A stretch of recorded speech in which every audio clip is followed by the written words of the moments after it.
جیسے کہ اسلام میں جمعہ عزت والا دن ہے، عیسائیوں کے لیے اتوار اور ہندوؤں کے لیے منگل، اسی طرح یہودیوں کے لیے ہفتے کا دن محترم تھا۔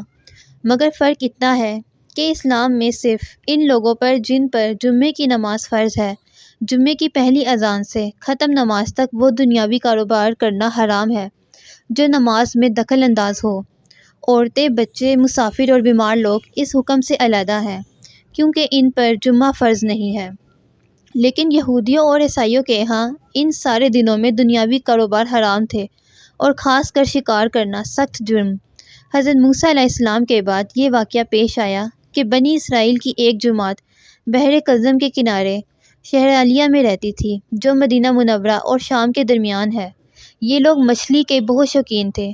رب کی شان یہ کہ ہر ہفتہ اس دریا میں بے شمار مچھلیاں نمودار ہوتی تھیں، یا تو ان کے امتحان کے لیے یا اس مچھلی کی زیارت کے لیے جس کے پیٹ میں حضرت یونس علیہ السلام رہتے تھے۔ باقی دنوں میں سب مچھلیاں غائب ہو جاتی تھیں۔ ان کے منہ میں پانی بھر آیا اور سوچنے لگے کہ کسی تدبیر سے ان کا شکار کرنا چاہیے جس سے شکار بھی ہو جائے اور ہفتے کے دن کی بے حرمتی بھی نہ ہو۔ آخر ان عقل مندوں نے یہ حلیہ سوچا کہ دریا کے ارد گرد بہت سے گہرے غار کھود دیے اور دریا سے اس غار تک نالیاں بنا دی۔ جمعے کی شام کو ان نالیوں کا منہ کھول دیتے تھے کہ پانی کے ساتھ مچھلیاں ان گرہوں میں آ جائیں اور اتوار کے دن ان گرہوں سے پکڑ لیتے تھے اور کہتے تھے کہ ہم ہفتے کو شکار نہیں کرتے۔ انہوں نے وہ مچھلیاں خوب کھائیں اور فروخت کی جس سے یہ بڑے مالدار ہو گئے۔ 40 یا 70 سال تک یہ عمل جاری رہا۔ یہ لوگ کل 70,000 تھے۔ ان کی 3 جماعتیں بن گئی، ایک تو شکار کرنے والوں کی، دوسری اس سے منع کرنے والوں کی اور تیسری خاموش رہنے والوں کی۔ یہ لوگ کل 12,000 تھے۔ باقی سب شکاری۔ جب شکاریوں نے ان کی نصیحت نہ مانی تو انہوں نے اپنے اور ان کے درمیان ایک دیوار بنا کر شہر کے 2 حصے بنا دیے اور کہا کہ ہم ان کے ساتھ نہ رہیں گے کہ ہم پر عذاب نہ آ جائے۔ یہاں تک کہ داؤد علیہ السلام کا زمانہ آ گیا۔ آپ نے ان کو شکار کرنے سے منع کیا اور فرمایا کہ اے بے وقوفو، قید کرنا ہی تو شکار ہے۔ جیسے کوئی ہرن کو جال میں پھانس لے، اس نے شکار کر لیا، کھائے یا نہ کھائے، اور کھائے تو آج ہی کھائے یا کبھی دوسرے وقت۔ غرض یہ کہ ہفتے کے دن تمہیں شکار کی ممانعت ہے، نہ کہ فقط ہاتھ میں پکڑنے کی یا کھانے کی۔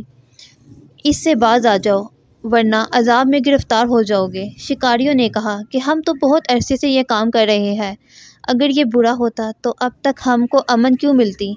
تب داؤد علیہ السلام نے یہ دعا فرمائی جس سے رب کو غضب آ گیا اور رات میں یہ سب کے سب بندر بن گئے، یا جوان لوگ بندر اور بوڑھے لوگ سور بن گئے۔ ان کی عقل و حواس تو باقی رہی مگر ان کی قوت جوگائی جاتی رہی اور جسموں سے سخت بدبو نکلنے لگی۔ صبح کے وقت اس محلے کو لوگوں نے دیکھا کہ نہ تو اس محلے سے کوئی آدمی آتا ہے اور نہ کوئی آواز، نہ کوئی دھواں وغیرہ نکلتا ہے، تو یہ دیواروں پر چڑھ کر ان کے گھروں میں داخل ہو گئے۔ وہ بندر ان کو دیکھ کر ان کی طرف دوڑے اور ان کے قدموں سے لپٹنے لگے اور ان کے کپڑے سونگھتے اور روتے تھے۔ ان لوگوں نے کہا، کیا ہم نے تمہیں شکار کرنے سے منع نہ کیا تھا؟ وہ بندر سر ہلاتے اور آنسو ان کے رخساروں پر بہتے تھے۔ اس حال پر ان کو 3 دن گزرے اور سب ہلاک کر دیے گئے۔ نہ کوئی باقی بچا اور نہ ہی ان کی نسل چلی۔ لوگوں میں یہ مشہور ہے کہ موجودہ بندر انہی کی نسل میں سے ہے، لیکن یہ غلط ہے۔